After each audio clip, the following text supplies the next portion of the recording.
Hello everyone, আজ গ্রামের বাড়িতে কি রান্না হচ্ছে সেটা দেখে নিচ্ছি। কি রান্না হচ্ছে এটা?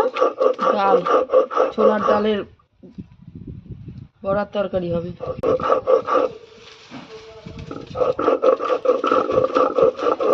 তো দাও দাও তো।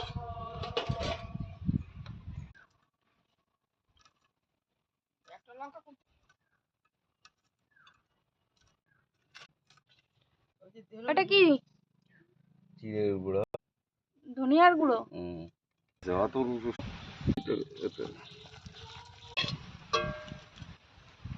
গরম তেলটা এর মধ্যে দিচ্ছ